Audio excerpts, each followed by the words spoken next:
इधर उधर भटकते, भीख मांगते, बिललाते, बिलखाते हुए रामबोला सुकर खेत जा पहुंचा। घाघरा और सरयू के पावन स्थल पर महावीर जी का एक मंदिर वह वहीं का बंदर बन गया। भक्त लोग बंदरों के आगे चने और गुड़घानी फेंका करते थे। जाति कुजाति सुजाति के घरों से मांगे हुए टुकड़े खाते और अपमान सहते रामबोला उस जीवन से इतना चिढ़ उठा था कि अंत में किसी से भी भिक्षा न मांगने का निश्चय किया। हनुमान जी का चबूतरा झाड़ पोंछ कर और आप भी नहा धोकर रामबोला हनुमान जी के आगे नमित होकर बार बार कह रहा है, अब हम तुम्ही से मांगेंगे हनुमान स्वामी, अब किसी के पास नहीं जाएंगे। हम तुम हमारा पेट भर दिया करो, हम तुम्हारा स्थान खूब साफ कर दिया करेंगे। बच्चा वहीं रहने लगता है। रोज सवेरे उठकर हनुमान जी का चबूतरा बुहारता है, फिर नहाने जाता है, लौटकर चबूतरे पर ही बैठ जाता है और भजन गाता है। बंदरों के लिए फेंके जाने वाले चनों को बीनता है और उन दानों के लिए उसे बंदरों से संघर्ष भी करना पड़ता है। दोनों हाथों में संटियां लेकर वह बंदरों से जूझता है। आए जाओ जरा, आओ तो सही, अरे तुम्हारी यूं खीसे न तोड़ डाली तो हमारा नाम रामबोला नहीं, खौसियात है ससुर, हम तुमसे जोर से खौसिया सकते हैं। बंदरों की तरह ही खो खो करता हुआ बालक रामबोला दोनों हाथों में संटियां लेकर उन पर झपटता है। बंदर जब दूर जाते हैं तो एक हाथ की संटी रखकर अपने अंगोछे में भुने हुए गेहूं आदि रखता जाता है। बंदरों को भी देखता जाता है। फिर हनुमान जी की दीवार पर सहारा लेकर बैठ जाता है और ठाठ से चने चबाता है। एक दिन रामबोला मुंह अंधेरे ही चबूतरे पर झाड़ू लगाता हुआ बड़बड़ा रहा था, हे हनुमान स्वामी, देखो अब तुम्हारा चबूतरा कितना साफ सुथरा रहता है। हम बड़े मन से सेवा करते हैं बजरंगबली। अब तो तुम राम जी के दरबार में हमारी अरदास पहुंचा दो। हम भी और दूसरे लड़कों की तरह अ आ इ ई पढ़ें और हमको 2 रोटी का सहारा हो जाए। ये चने गुड़ घानी चाप चाप के कब तक पेट भरे? रोटी खाए बहुत दिन हो गए। देखो कल तुम्हारे होठकटवा बंदर ने हमको कैसा पंजा मारा है। खून झलझलाए उठा। हमारी बाह ऐसी पिराई रही है कि तुमसे क्या कहें। तब भी हम तुम्हारी सेवा कर रहे हैं। अब तो तुम हमारी जरूर सुन लो नाथ। पार्वती अम्मा कहती रही कि दीन दुर्बलों की गुहार तुम ही सुनते हो। सुन लो बजरंगबली स्वामी, हम तुम्हारी हाहा खाते हैं, चिरौरी करते हैं। सुन लो नाथ, अरे सुन लो। रामबोला अब कहीं भिक्षा मांगने के लिए नहीं जाता। वह सवेरे उठकर हनुमान जी के स्थान को बुहारता है और नहा धोकर चबूतरे पर बैठे बैठे भजन गाया करता है। बच्चे के सरल कंठ स्वर और हनुमान जी के प्रति उसकी सेवा निष्ठा ने दर्शनार्थियों के मन में उसके प्रति थोड़ा बहुत प्रेम भाव जगा दिया है। कुछ भगत भक्तिनियां बंदरों के साथ साथ रामबोला को भी चने और गुड़घानी दे दिया करते हैं। बंदरों से रामबोला की दोस्ती भी हो गई है। ललकवा सरदार अब कभी कभी रामबोला के पास चबूतरे पर बैठकर जाता है। बंदरों के बच्चे स्वच्छंदता पूर्वक उसके साथ खेलने लगते हैं। इससे रामबोला का मन अब 8 पहर सुखी रहता है। जब कभी एकाध फल मिल जाता तो रामबोला उसी में से आधा भाग सदा ललकऊ सरदार को दे देता है। यदि कोई उसके माता पिता के संबंध में पूछता है तो उत्तर में वह उसे सीता और राम के नाम बताता है। बच्चे की इस हाजिर जवाबी से लोग प्रसन्न होते हैं। यदि कोई यह पूछता है कि दाल भात रोटी खाने को तुम्हारा जी नहीं करता, तो उसे चट से यह उत्तर मिलता है कि बजरंगबली हमें जो कुछ खाने को देंगे वही तो खाऊंगा। एक दिन रानी साहिबा ने ब्रह्मभोज दिया। उसकी धूम कई दिनों पहले से ही बंद गई थी। गोंडा और अयोध्या के हलवाइयों की एक पूरी सेना बुलाई गई है।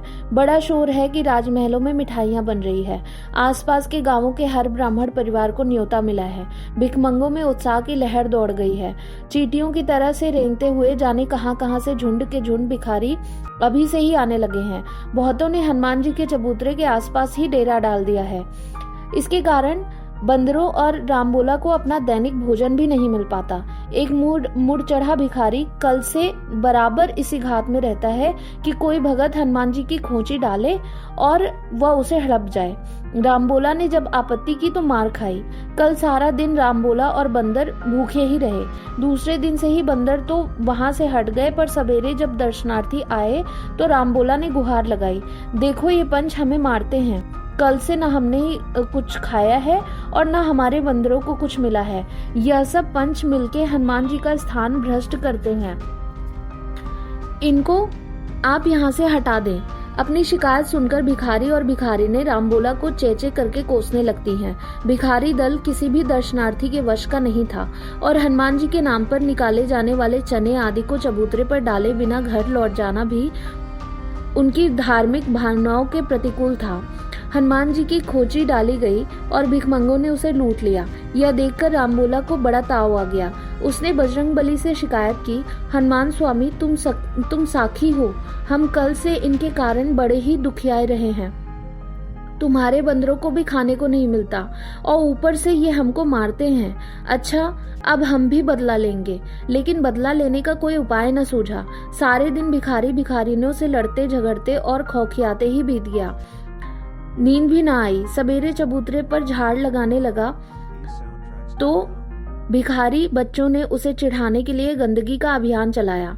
रामबोला तब गया। बदला लेंगे, जरूर लेंगे। कैसे लेंगे बताएं? अच्छा तो ठहरो, हम तुम्हें दिखाते हैं। अब या तो ये दुष्ट राक्षस लोग ही यहाँ रहेंगे या फिर हम और हमारे बंदर। बड़े ताव से रामबोला चबूतरे से उतरकर अनाज मंडी की ओर चल पड़ा। परसों से बंदर वहीं डेरा डाले पड़े हैं। मंडी वाले अनाज की फटकन और थोड़े बहुत चने भी उनके आगे डाल देते हैं। रामबोला बंदरों के ललकऊ सरदार को खोजता हुआ वहां पहुंचा। पीपल के पेड़ के नीचे बानर परिवार को बैठा देखकर वह बड़े ताव से ललकऊ से बोला, वाह अच्छे साथी हो, हम वहां मार खाएं और तुम यहाँ बैठे बैठे माल खाओ। वाह वाह वाह। ललकऊ सरकार ऐसे चुप होकर बैठ गया कि मानो उसे रामबोला की शिकायत सुनकर लाज लगी हो। वह अपनी कनपटी खुजाने लगा। फिर जल्दी जल्दी दोनों हाथों से आसपास के पड़े दाने बीन बीन कर रामबोला के आगे रखने लगा। वह बोला, ये नहीं, तुम सब जने हमारे साथ चलो और राक्षसों को वहां से भगाओ। देखो ललकऊ, हम हनुमान स्वामी से बध कर आए हैं, हमारी नाक नीची न होए। आओ चलो। भारी भरकम शरीर वाला ललकऊ रामबोला का मुंह देखने लगा। वह फिर बोला, हमें क्या देखते हो, आओ। हमारी बात की लाज रख लो भैया, नहीं तो ललकऊ हम सच्ची कहते हैं कि हम आज ही तुम सबको छोड़कर यहाँ से चले जाएंगे। आओ आओ आओ ना। सरदार इस बार सचमुच चल पड़ा और उसके पीछे पीछे 40-50 बानरों की टोली भी दौड़ने लगी। आगे आगे रामबोला और ललकऊ और उनके पीछे तथा आसपास बंदरों की टोली दौड़ती चली। हनुमान जी के चबूतरे पर घमासान मचा हुआ था। रामबोला के हुश्काते ही बंदर चबूतरे पर चढ़ी हुई भिखारिनों पर टूट पड़े। थोड़ी देर में ऐसी लेदे मची कि भिखारिनों की टोली वहां से संत्रस्त होकर भागी। रामबोला बड़ा प्रसन्न हुआ। चबूतरे पर चढ़कर हनुमान स्वामी से बोला, देख लियो हनुमान स्वामी, अरे हमारे ललकऊ सरदार बड़े वीर हैं और तुम देख लेना, ललकऊ अब किसी को यहाँ पैर तक न रखने देगा। मुड़कर अपनी जुए बिनवाते हुए ललकऊ को देखकर, ललकऊ सुना हनुमान स्वामी क्या कह रहे हैं, अब यहाँ कोई ना आने पावे। परसों राजा के घर चलेंगे, मजे से माल उड़ाना। हम नहीं, हम तो न जाएंगे भाई, हमें न्योता कहाँ मिला है। फिर बिना बुलाए हम किसी के घर क्यों जाएं? राजा होंगे तो अपने घर के होंगे, हमारे राजा रामचंद्र जी से बड़े तो नहीं है ना। अरे हमारे हनुमान स्वामी आज ही जाके राम जी से कहेंगे कि राम जी तुम्हारा राम बोलवा कल से भूखा है, उसे ऐसी कसके भूख लगी है कि तुम उसे खाने को न दोगे तो वह रो पड़ेगा। रामबोला ने देखा नहीं था, उसके पीछे एक वयोवृद्ध सौम्य साधु आकर खड़े हो गए थे। वे हनुमान जी और ललकऊ सरदार से होने वाली उसकी बातें सुन सुनकर आनंद मग्न हो रहे थे। रामबोला की बात समाप्त होने पर वे सहसा बोले, बेटा राम जी ने तुम्हारे लिए ये पेड़े भेजे हैं, लो खाओ। इतने ही में कुछ दूर तक एक पेड़ के नीचे जुए बिनवाते हुए ललकऊ ने साधु को देखा। वह आनंद से चिचियाते हुए छलांग मारकर उनके पास आ पहुंचा और उनकी टांग पकड़कर खूब उमंग से चिचियाते लगा। सरदार को यज्ञ करते देखकर कई बंदर साधु के आसपास पहुंच गए। साधु अपनी दाढ़ी मूछों में मुस्कान बिखेरकर बोले, हाँ हाँ जान गए, तुम सबको आनंद हुआ है, ठहरो ठहरो, तुम सबको भी मिलेगा। पहले इस बाल संत को तो दे ले। तुम सब तो हनुमान जी के बंदर हो, पर यह बालक तो साक्षात राम जी का बंदर है। कहते हुए अपने झोले से अंगोछा निकालकर उसके एक छोर पर बंधे लगभग 1.5 पाव पेड़ों में से बाबा ने कुछ तो बंदरों के आगे डाल दिए और एक मुट्ठी रामबोला के हाथों में देखकर बोले, लो खाओ, खत्म कर दो और दे। राम बोला कृतज्ञ दृष्टि से साधु को देखने लगा। भूख बड़ी जोर से लगी थी। उसने जल्दी जल्दी 3-4 पेड़े मुंह में भर लिए। फिर एकाएक उसे ध्यान आया, उसने साधु के पैर नहीं छुए। हड़बड़ाकर उठा और साधु के सामने धरती पर अपना मस्तक टेककर उसने भरे मुंह से कहा, बाबा बाबा पाँव लागी। पेड़ों भरे मुंह से शब्दों का अशुद्ध उच्चारण सुनकर तथा बच्चे का भाव देखकर साधु हंस पड़े। पेड़ों से पेट भरा, फिर नदी से पानी पिया और जब लौट कर आया तो उसने देखा चबूतरा खाली था और मंदिर के पास वाली बंद कुटी के द्वार खुले हुए थे। बच्चे को लगा कि हो न हो कृपालु साधु इसी कुटी के अंदर हैं। वह भीतर चला गया। साधु अपनी कुटी बुहार रहे थे। राम बोला आगे बढ़कर उनके हाथ की झाड़ू पकड़कर बोला, आप बैठो बाबा जी, हम सब साफ किए डालते हैं। रह दे, तुझसे नहीं बनेगा, अभी नन्हा सा ही तो है। अरे हम रोज हनुमान जी स्वामी का चबूतरा बुहारते हैं, आप किसी से पूछ लें, आप खुद ही देख लेना कि हम कैसा बुहारते हैं। बच्चे के आग्रह को देखकर साधु ने उसे झाड़ू दे दी। राम बोला बड़े उत्साह से अपने काम में जुट गया। बच्चा झाड़ू लगाते हुए एकाएक बोला, हम रोज रोज अपने मन में सोचे कि कुटिया बंद क्यों पड़ी है, यहाँ कौन रहता है। एक आध जने से पूछा तो उन्होंने कहा कि नरहरि बाबा रहते हैं। तो क्या आप ही नरहरि बाबा हैं? हाँ, तू कहाँ से आया है रे? हम बहुत दूर रहते हैं बाबा। फिर हमारी पार्वती अम्मा मर गई और उसके बाद पुत्तन महाराज ने हमें मारा पीटा, हमारी झोपड़ी गिरा दी और खूब जोर जोर से आंखें निकालकर कहा कि अब जो तू कल से हमारे गांव में दिखाई पड़ा तो हम ऐसे ही तेरी हड्डी पसली भी तोड़ डालेंगे। बच्चे ने पुत्तन महाराज के क्रोध और अकड़ का ऐसे अभिनय किया कि नरहरि बाबा दुखी होने पर भी हंस पड़े। कहा, तुझसे कुछ अपराध अवश्य हुआ होगा, नहीं तो वे तुम्हें क्यों मारते। अपराध हमारा नहीं, उनके अपने लड़के का रहा। ससुर अपना ही खेले और दूसरे को दाव ना देवे, तो हमने उसका हाथ पकड़ लिया और कहा कि दाव दो, तो वह हमको मारे पीटे लगा। तब हमें भी गुस्सा आ गया। हमसे वह बड़ा रहा बाबा, लेकिन हमने उसको उठाए के पटक दिया और खूब मारा। जो अन्याय करे उसे दंड तो देना ही चाहिए, है ना बाबा। राम जी ने रावण को इसीलिए तो मारा था, है ना बाबा। नरहरि बाबा हंस पड़े। कहा, अरे तू बड़ा विद्वान है रे, तू तो खास राम जी का बंदर है। कोने में सिमटा हुआ कूड़ा अपनी नन्ही नन्ही हथेलियों से समेटते हुए थमकर बच्चे ने साधु की ओर देखा। 4 आंखें 2 दिलों के अंदर बैठ गईं। राम बोला खिलखिलाकर हंस पड़ा। पार्वती अम्मा के मरने के बाद राम बोला को ऐसी मुक्त हंसी कभी नहीं आई थी। बाबा नरहरि दास का उस क्षेत्र में बड़ा मान था। वे कथा बाचा करते थे और एक तारे पर ऐसे तन्मय होकर भजन गाते थे कि सुनने वाले आत्मविभोर हो उठते थे। उनकी जाति पाति का किसी को कुछ पता नहीं था। उनके भक्त उन्हें ब्राह्मण कहते थे और विरोधी उन्हें हनुमान वंशी डोम बतलाया करते थे। बाबा नरहरि दास जी ने पूछने पर भी कभी अपनी जाति नहीं बतलाई। वे कहते थे कि पानी की कोई जाति नहीं होती, जो रंग मिलाओ वह उसी रंग का हो जाता है। बाबा नरहरि दास यद्यपि ब्रह्मभोज में सम्मिलित होने के लिए राजमहल में न गए, पर रानी साहिबा ने उनके लिए ढेर सारी भोजन सामग्री भिजवा दी। रानी का विश्वास था कि नरहरि बाबा के आशीर्वाद से ही उन्हें ऊंची उम्र में पुत्र का मुख देखने का सौभाग्य प्राप्त हुआ है। बाबा ने राम बोला और अपने बंदरों को छक छक कर खिलाया।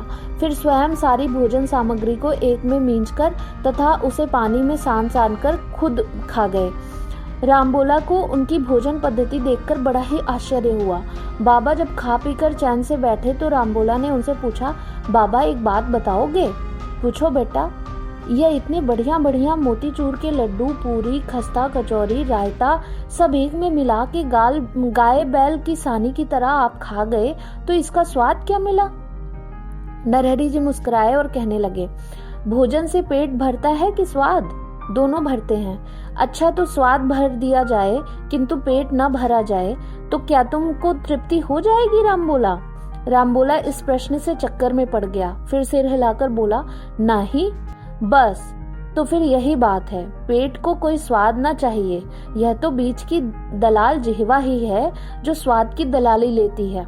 राम बोला चक्कर में पड़ गया। उसने कहा, पेट तो बाबा हमारा भी रोज भर रहा था, परंतु ऐसा स्वाद हमने कभी नहीं पाया। हमारा तो जी होता है कि हम रोज रोज ऐसा ही सुंदर भोजन करें। रोज रोज यह खटरस भोजन तुम्हें कहाँ से मिलेगा? क्या चोरी करोगे? राम बोला। नहीं, बाबा बोले, राम जी जब तुम्हें दे तो खाओ, ना दे तो ना खाओ, स्वाद के पीछे ना जाओ, पेट की चिंता ना करो। अच्छा बाबा, राम बोला। बाबा नरहरि दास के साथ ही रहने लगा। वह हनुमान जी का चबूतरा बुहारता, बाबा की कुटिया और आगे की छोटी सी फुलवारी वाला भाग स्वच्छ करता और दिन में विश्राम के समय वह अपने नन्हे नन्हे हाथों से बाबा के पैर दबाता। नित्य प्रति मंडी के एक अनाज के व्यापारी के घर से बाबा के लिए सीधा आने लगा। नरहरि बाबा बच्चे को रोटियां बनाना और पोना सिखलाते थे। राम बोला धीरे धीरे अच्छा भोजन बनाने लगा। उसे खिलाकर तथा बंदरों के आगे टुकड़े डालकर शेष सामग्री से वे सानी बनाकर नित्य खाते थे। एक दिन रानी साहिबा अपने राजकुंवर को लेकर बाबा के दर्शन करने आई। बाबा के बंदरों के लिए और घाघरा सरयू के संगम तट पर बसने वाले कंगलों के लिए वे लड्डू कचौड़ियां बनवाकर लाई थी। नरहरि बाबा को वे एक गाय भी पुण्य करके दे गई। गाय पाकर रामबोला को ऐसा उत्साह आया कि वह उसे तथा उसके बछड़े को देखते ही नहीं रहता था। नरहरि बाबा से बोला, हम औरों के यहाँ गाय देखें तो दूध और छाछ पीने को हमारा भी जी करे। अब बाबा हम रोज रोज दूध दूहेंगे, फिर मजे से हम तुम दोनों छक के पिया करेंगे। वाह रे हनुमान स्वामी, तुमने हमारी खूब सुनी। नरहरि बाबा बच्चे की भोली बातें सुनकर हंस पड़े। फिर पूछा, हनुमान स्वामी कहाँ है रे? वह क्या चबूतरे पर खड़े हैं गदा पहाड़ लेके? अच्छा बाबा,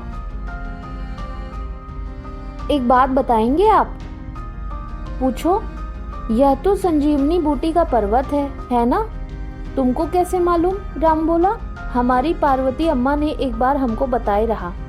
ठीक बात है ना बाबा? हाँ ठीक बात है, पर संजीवनी बूटी से लक्ष्मण जी तो पहले ही ठीक हो गए, अब ये क्यों पर्वत लिए खड़े हैं? बच्चे के इस प्रश्न पर नरहरि बाबा हंस पड़े। बोले, इसीलिए खड़े हैं कि और किसी को जरूरत पड़े तो उनसे संजीवनी बूटी ले ले। तुमको चाहिए संजीवनी बूटी? हमको शक्ति थोड़े लगी है बाबा, हम मरे थोड़े हैं। जिसके हृदय में राम जी नहीं रहते वही मरे के समान होता है बेटा। तुम तो साक्षात राम बोला हो। नाम से क्या होगा बाबा, हम जरूर मरे हुए हैं। बाबा काहे? अरे हम नान्हे से लड़के, हमारे पास न ओढ़ने को है न बिछाने को, हमारे हृदय में सिया राम जी काहे निवास करेंगे? और फिर राम जी तो बाबा बहुत बड़े हैं और हमारे हृदय तो अभी नान सा है, तो राम जी भी नन्हे से बनकर निवास करते हैं। राम बोला सुनकर स्तब्ध हो गया, आंखें फाड़कर बाबा को देखने लगा। फिर बोला, पर हमने तो बाबा उनको कभी नहीं देखा। क्या राम जी छोटे भी होते हैं? हाँ हाँ, वे छोटे से छोटे हो सकते हैं, इतने छोटे कि किसी को दिखाई न दे, और इतने बड़े भी हो जाते हैं कि कोई उनको पूरा देख ही नहीं सकता। राम जी कैसे हैं बाबा, आप देखे हो? नरहरि बाबा बच्चे के प्रश्न पर एक क्षण के लिए चुप हो गए। फिर अदृश्य में आंखें टिकाकर कहा, एक बार झलक भर देख पाया था उन्हें, तब से बराबर एक बार फिर देखने की ललक में हम पड़े हैं बचवा। पर बाबा आप तो बड़े हैं, आपका हृदय भी बड़ा है। काया बड़ी हो जाने से हृदय थोड़े बड़ा हो जाता है रे? वह तो राम जी की दया से ही होता है। राम बोला चुप हो गया, बात उसकी समझ में ठीक तरह से ना आई। फिर कुछ सोचकर पूछा, अच्छा बाबा राम जी कैसे हैं? बड़े सुंदर होंगे? हाँ बहुत सुंदर, जैसे अपनी फुलवारी में फूल सुंदर लगते हैं वैसे होंगे। इस जगत में जितने सुंदर सुंदर फूल हैं उन सबको मिला दो तो उनसे भी अधिक सुंदर है राम जी। सुनकर बच्चा हताश हो गया। हम तो सब फूल भी नहीं देखा बाबा, हम कैसे जाने? फिर एकाएक आंखें सूझ से चमक उठी। राजा जी की फुलवारी में सब सुंदर सुंदर फूल होंगे, है ना बाबा? हमको नहीं मालूम बचवा, हम कभी राजा जी की फुलवारी में नहीं गए हैं, परंतु जब इतनी बड़ी फुलवारी है तो वहाँ बहुत से फूल भी होंगे।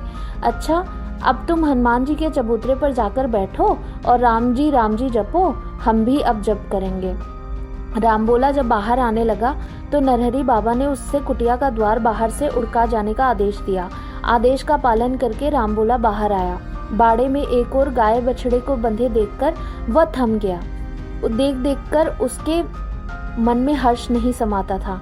कैसा नीक लगता है, कैसे सुंदर हैं। एक तरफ वह फूल खिल रहे हैं और एक तरफ यह गाय बछड़ा है। अरे बहुत सुंदर है, ऐसा सुख मुझे कभी नहीं मिला। बाहर जाते हुए एक बाड़े का टट्टर बंद किया और फिर चबूतरे पर आकर बैठ गया। मूर्ति को देखते हुए मगन मन उससे बतियाने लगा। हनुमान स्वामी, आप बड़े अच्छे देवता हो। हमको बाबा से मिला दिया, इससे हमें बड़ा ही सुख मिल गया।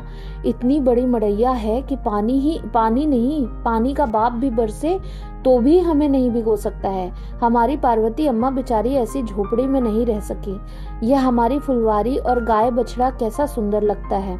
जो सारे फूलों के बीच यह गाय बछड़ा खड़ा कर दिया जाए तो बहुत ही अच्छा लगेगा। पर हमने तो कभी सब फूलों को देखा ही नहीं है। एक बार देख लें। सब फूलों को एक साथ देखने की इच्छा रामबोला के मन में इतने उत्कट रूप में जागी कि उन्हें देखने के लिए वह उतावला हो उठा। रामबोला चबूतरे से उठा और राजा जी की फुलवारी की ओर दौड़ पड़ा। फुलवारी बहुत बड़ी थी। उसके चारों ओर इतनी ऊंची ऊंची दीवारें थीं कि हाथी पर बैठा हुआ आदमी भी फुलवारी के भीतर का दृश्य न देख सके। रनिवास की स्त्रियां इस प्रमद वन में मनोविनोद के लिए प्रायः आती थीं। फाटक पर कड़ा पहरा था। रामबोला फाटक के तगड़े मुछाड़िए सिपाहियों को देखकर सहम गया। उधर से निराश होकर लौट गया। चार दीवारी के किनारे किनारे चलते हुए बार बार नजर ऊंची उठाकर देखे, पर कुछ भी दिखाई न पड़े। बच्चे को फूल देखने की हुड़क सी लग गई। हे राम जी, कैसे देखें, कैसे तुम्हारा स्वरूप दिखाई पड़े। अब तो हमसे देखे बिना नहीं रहा जाता है, क्या करें। रामबोला अपने भीतर ही भीतर बावला हो उठा था। दीवार के सहारे सहारे वह चलता ही चला गया। दूसरे सिरे पर पहुंचकर उसे एक जगह से बाहर आती हुई एक बड़ी नाली का मुहाना दिखाई पड़ा। नाली सूखी पड़ी थी और रामबोला का मन अपने उत्साह में बह रहा था। उसने एक बार नाली के मुहाने में झांककर भीतर देखा, फिर जोश में आकर वह उसमें घुस गया। बदन ईंटों से छिला, कष्ट भी हुआ, परंतु ज्यों त्यों करके बच्चा नाली के भीतर से रेंग ही गया। अंदर पहुंच उसे अपार संतोष हुआ। वह घूम घूम कर देखने लगा। भांति भांति के रंग बिरंगे मनोहर पुष्पों के वृक्षों और क्यारियों को देखकर उसका मन मगन हो गया। सचमुच ऐसी सुंदरता उसने अब तक कहीं नहीं देखी थी। सरोवर में कमल खिले थे, उसके किनारे मोर चहलकदमी कर रहे थे, सामने हिरणों का एक जोड़ा घास चर रहा था, वृक्षों पर पक्षी चहक रहे थे। सब कुछ बड़ा ही अच्छा था। बस दूर पास पर यदि उसे किसी मनुष्य की आहट सुनाई पड़ती थी तो वह डर के मारे चौंक कर दुबक जाता था। अपनी यह स्थिति ही उसे असुंदर लगी थी, बाकी सब कुछ सुंदर था। चलते चलते वह एक सरोवर के निकट पहुंच गया। एक स्थान एकांत में था और चारों ओर कई फूल वृक्षों से घिरा हुआ था। उसके बीच में संगमरमर पर एक छोटा सा सिंहासन नुमा चबूतरा बना हुआ था। बच्चा वहां खड़ा हो गया। चारों ओर फूलों की शोभा देखकर फूल चुनने आरंभ कर दिए। रंग बिरंगे फूल चुन लिए, फिर उन्हें चबूतरे पर सजाने लगा। रामबोला सजाता जाए और फिर खड़ा होकर उनकी शोभा निहारता जाए। कभी एक रंग के फूल एक जगह से उठाकर दूसरे फूलों की गड्डी के पास रख दे और फिर शोभा निहारे, पर उसका जी न भरा। उसने अलग अलग रंग के फूलों के गोले दर गोले बनाने आरंभ किए। फिर शोभा देखी, सोचा और थोड़े फूल समा सकते हैं। बच्चा उस कुंज से बाहर निकलकर और भी रंग बिरंगे फूल तोड़ लाया। फिर सजा सजा कर देखा। बच्चे के चेहरे पर अब पहले से अधिक संतोष झलका। फिर लगा कि इतने संतोष से भी उसका मन अभी भरा नहीं है। बाबा कहते थे कि सब फूलों को मिला दो तो राम जी उससे भी ज्यादा सुंदर साबित होंगे, पर सब फूल कहाँ से पाऊं? अच्छा, वो जो सरोवर में कमल खिले हैं उनको ले आऊं? बच्चा सरोवर के किनारे किनारे के छोटे छोटे कमल भी तोड़ लाया। गोलों के बीच में उन कमलों से उसने 2 आंखें बनाई, होठ बनाए, कान और नाक भी बनाई। फिर देखा, अच्छा लगा। मगन मन फूलों की शोभा निरखता जाए और संतोष भरी हूं हूं करता जाए। राम जी का पूरा मुख कमल जैसा होगा। वह जो आगे बड़े बड़े कमल खिले हैं उन्हें तोड़कर लाऊं, यह सोचकर फिर सरोवर में घुसा। पानी में थोड़ा ही आगे जाने पर पानी गहरा हो गया। पैरों में कमलों की जड़ें भी उलझी। आगे बढ़ने की हिम्मत न हुई, लौटने लगा। लौटते हुए एक जगह उसका पैर कमल की जड़ों के जाल में ऐसा उलझा कि वह डर गया। पैर निकालने पर ना निकले। प्रयत्न से खींचतान करने पर उसका दूसरा पैर भी फंस गया। बच्चा भय और घबराहट के मारे चीख पड़ा, बचाओ बचाओ। किसी माली के कानों में आवाज पड़ी। वह झपट कर आया। राम बोला पानी से बाहर निकलने के प्रयत्न में बार बार उठता और गिर पड़ता। गनीमत यही थी कि वह बहुत गहराई में नहीं था। गिरने पर दोनों हाथों के टेके लगाकर सिर ऊंचा कर लेता था, पर अपने पैर के फंसाव और फिसलन के कारण वह अपने आप को पूरी तरह से संभाल नहीं पा रहा था। तू कौन है रे? यहाँ घुस कैसे आया? कहते हुए माली ने पानी में अपना पाँव जमा कर रखा और उसका पाँव पकड़कर जोर से खींच लिया। फिर तो राम बोला को बहुत मार पड़ी। उसने बार बार रोते हुए यह सिद्ध करने का भरसक प्रयत्न किया कि वह चोर नहीं है। राम जी की सुंदरता का अनुमान पुष्प समूह से लगाने की लालसावश ही उसने इस फुलवारी में प्रवेश किया था। माली को विश्वास न हो तो वह चलकर चबूतरे पर देख ले। राम जी की सौं, हनुमान जी की सौं, वह चोरी करने नहीं आया था। वह नरहरी बाबा की कुटिया में रहता है। नाली के मुहाने से घुसकर भीतर आया था। इस प्रकार मार खाते हुए अपनी ईमानदारी सिद्ध करने के लिए उसने सभी दलीलें रो रो कर पेश की। दो एक माली और भी आ गए। चबूतरे पर बनाया हुआ बच्चे का खेल देखा, नरहरी बाबा का नाम सुना तो दो चार हाथ मारकर फिर उसे बाहर निकाल दिया। घर लौटकर रामबोला ने बाबा जी को अपने अपराध की बात बतला दी और रोने लगा। उसे सांत्वना देते हुए नरहरी बाबा ने कहा, पराये फूलों से अपने राम को देखेगा पगले? खैर, लगता है कि तुझे संस्कार देने का समय आ गया है। कहते कहते बाबा गंभीर हो गए। दिन का चौथा पहर है। नरहरी बाबा रामबोला को साथ लेकर सरयू के एक घाट पर नाव से उतर रहे हैं। घाट पर सन्नाटा है, बस दो चार व्यक्ति इधर उधर आते जाते दिखाई पड़ रहे हैं। नाव से उतरी हुई 8-10 सवारियां स्थिति को देखकर चिंतित हो रही हैं। एक कहता है, जान पड़ता है कोई उत्पात होने वाला है, बड़ा सन्नाटा है। ऊपर आकर तख्त पर बैठे एक बुढ़े साधु से नरहरी बाबा पूछते हैं, आज बड़ा सन्नाटा है बाबा जी, कोई उत्पात हुआ है यहाँ? अपने पोपले मुंह से कुछ अस्पष्ट स्वर में उस चिंतामग्न बूढ़े साधु ने कहा, हुमायूं शाह हार गया। मुगल और पठान लोग कल और परसों यहाँ दिन भर एक दूसरे से गुंथे रहे। देखो क्या होता है। तुम लोग जल्दी जल्दी अपने अपने स्थाने पर चले जाओ भाई। आजकल किसी बात का ठिकाना नहीं है कि कब क्या हो जाए। घाट से आगे बढ़ने पर श्रृंगार हाट नामक मुख्य बाजार में आए। निर्जनता के कारण वह चौड़ी सड़क और भी अधिक चौड़ी लग रही थी। कुत्ते तक उस मार्ग पर नहीं दिखलाई पड़ रहे थे। रामबोला ने इतना बड़ा नगर, पक्के मकान, पक्की सड़क और घाट बाट जीवन में पहली बार ही देखे थे। इस दृश्य से वह चमत्कृत भी हुआ। मन में बतियाता चला, राजा रामचंद्र जी की अयोध्या है, इसे तो ऐसे ठाट बाट का होना ही चाहिए था। मुदा यह बीच बीच में इतने खंडहर क्यों पड़े हैं? राम जी की अयोध्या में मुगल पठान क्यों लड़ रहे हैं? किसी और बादशाह की हार जीत का प्रश्न क्यों उठ रहा है? ऐसे कौतूहल भरे प्रश्न उसके अबोध मन को चौंकाने लगे। एक जगह 8-10 लड़वैये तीर कमान लिए, कमर में तलवारें बांधे एक चबूतरे के पास खड़े थे। नरहरी बाबा ने उनसे कहा, जय सिया राम। जय सिया राम बाबा। अरे नान्हे से बच्चे को लेकर काहे घूम रहे हो आप? बाहर से आए हैं भगत, ठिकाने पर जा रहे हैं। यह प्रलय काल कब तक रहेगा भाई? एक सिपाही ने खिसियाई हंसी हंसकर उत्तर दिया, कौन जाने महाराज, राम जी तो अयोध्या छोड़ के बैकुंठवासी हो गए। अब जो न हो जाए सो थोड़ा है। यह हवेली कौन सेठ की है? बिस्सुमल जौहरी की। वह तो फटे पुराने चिथड़े पहनकर भाग गए हैं और हमें मरने के लिए यहाँ छोड़ गए हैं। माया उनकी और रक्षा हम करें। दूसरा सिपाही बोला, तो क्या उपकार कर रहे हो तुम? एक तीसरे सिपाही ने कहा, यह घुरहुना सार जब बोलता है तब अंडबंड ही बकता है। अरे पापी, पेट की गुलामी कर रहे हैं हम लोग। जिसका नमक खाते हैं उसके लिए जान भी देंगे। नरहरी बाबा शांत स्वर में बोले, पेट ही तो राम जी की माया है। पेट और नारी, इन्हीं दो से संसार नाचता है। तो सब सेठ साहूकार भाग गए होंगे? हाँ महाराज, बस एक रतनलाल सेठ मूछों पे ताव दिए डटे हैं। 2000 बैरागी लड़वैये उनके साथ हैं। कोई मुगल पठान उधर मुंह करने की हिम्मत नहीं करता है।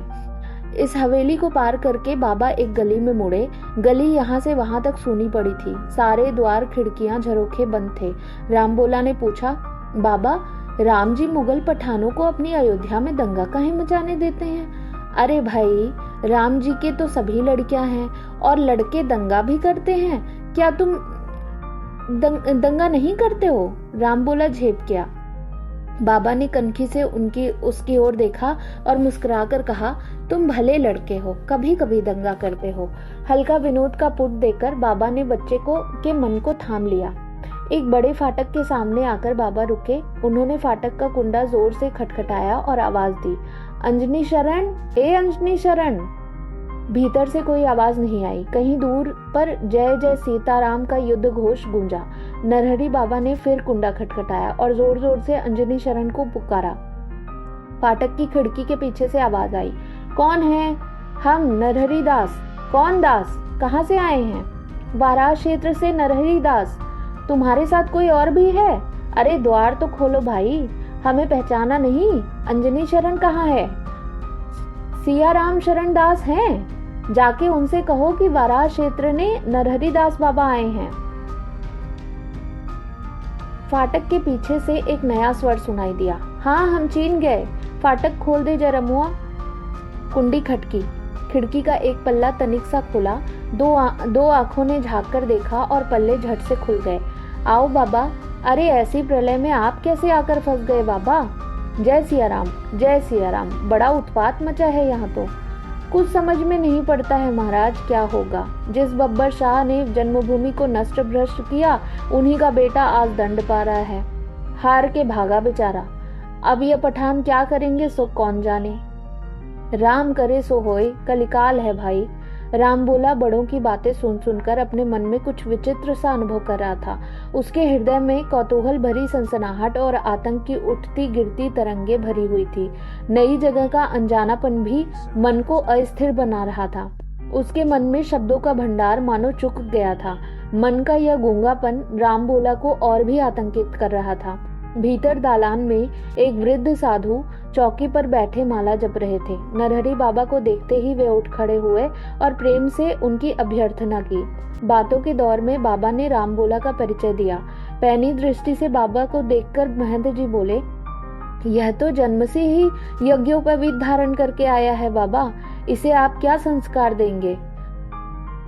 सांसारिकता निभानी ही पड़ती है महंत जी। स्वयं राम जी को भी पृथ्वी पर आकर संस्कार संपन्न होना पड़ा था। हाँ यह तो ठीक है, तो क्या परसों रथ यात्रा के दिन इसे संस्कार देंगे? हाँ, अब तो अयोध्या से रथ यात्रा का उत्साह ही समाप्त हो गया बाबा। श्री राम की अयोध्या रावण की लंका हो गई है। लंका तो यहाँ नहीं बन सकती, अब तक दिल्ली में थी, अब चाहे जौनपुर में बने। राम जी की इच्छा, क्या कहा जाए। 2 दिन बीत गए। अयोध्यापुरी आतंक और अफवाहों से तो भरी ही थी, किंतु कोई घटना न घटी। रथ यात्रा के दिन ब्रह्म मुहूर्त में ही रामबोला का मुंडन और फिर उपनयन संस्कार हुआ। रामबोला को गायत्री मंत्र की दीक्षा स्वयं नरहरि बाबा ने दी। संस्कार समाप्त होने के बाद रामबोला को तुलसी मंडप के नीचे काठ के छोटे से पलके में विराजमान राम जी को प्रणाम करने के लिए भेजा गया। रामबोला जब भगवान को साष्टांग प्रणाम कर रहा था, तब तुलसी की एक पत्ती वृक्ष से झरकर उसके मस्तक पर गिरी। उसे देखकर महंत जी प्रसन्न मुद्रा में बोले, उठ उठ बच्चा, तेरा कल्याण हो गया। राम जी ने तेरे मस्तक पर भक्ति भार डाल दिया है। सुनकर नरहरि बाबा पास आए। बालक के मस्तक पर चिपकी तुलसी की पत्ती को देखकर वे बोले, आपने सत्य ही कहा महंत जी। श्री राम जी ने इसे निसंदेह स्वभक्ति का ही वरदान दिया है। आज से इसका नाम तुलसीदास हुआ। उसी दिन महंत जी ने बालक का अक्षरारंभ संस्कार भी कराया। राम बोला उर्फ तुलसीदास अब विधिवत पंच संस्कार पाकर ब्राह्मण बटुक बन गया था।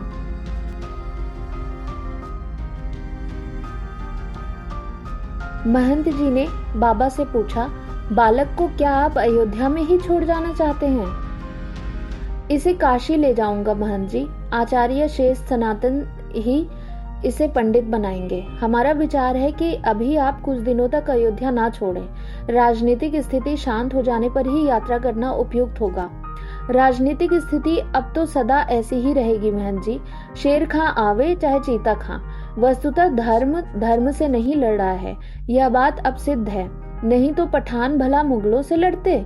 राम जी काल दधी मत कर मानव मन का माखन निकाल रहे हैं। संस्कार तथा नया नाम पाकर तुलसी के जीवन में सहसा एक विराट परिवर्तन आ गया।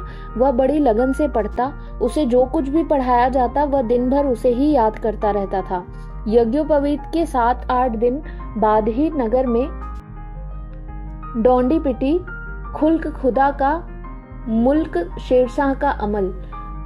स्थानीय पठान शासनाधिकारी के नाम की घोषणा हो जाने के बाद सबको अपनी दुकानें खोलने और कारोबार चलाने का आदेश दिया गया। समय देखकर नरहरि बाबा ने काशी जाने की योजना बनाई। तुलसी बोला, बाबा तुम तो कहते थे कि अयोध्या जी में राम जी का महल है, हमें भी दिखाई दो। सुनकर बाबा की आंखें उदास हो गई, होठों पर खिसियान भरी पराजित मुस्कान की रेखा खिंच गई। वे बोले, राम जी का पुराना महल टूटकर अब नया बन रहा है बेटा। तो राम जी आजकल कहाँ रहते हैं? मेरे तेरे अपने चाहने वालों के हृदय में रहते हैं। बात इतनी गंभीरता पूर्वक कही गई थी कि बच्चा उसका प्रतिवाद करने का साहस तक न कर सका। यद्यपि उसके मन में यह प्रश्न बना ही रहा। मार्ग इस समय निरापद था, जगह जगह पठानों की चौकियां थी। वे लोग व्यापारी काफिलों को आने जाने के लिए प्रोत्साहन दे रहे थे। बाबा नरहरि दास के साथ ही काशी जाते हुए एक अन्य साधु ने यह देखकर कहा, यह पठान मुगलों से अधिक प्रबंध पटु लगते हैं, इनका व्यवहार भी मीठा है। नरहरि बाबा हंसे, कहा, नया धोबी कतरी में साबुन। अभी कुछ दिनों तक तो यह अच्छे प्रबंधक बने ही रहेंगे, उन्हें अपना शासन जमाना है। आपने सत्य कहा महात्मा जी, पर अब क्या राम राज्य कभी लौट कर नहीं आएगा? जब राम कृपा होगी तब राम राज्य भी आ जाएगा। राम राज्य कैसा होता है बाबा?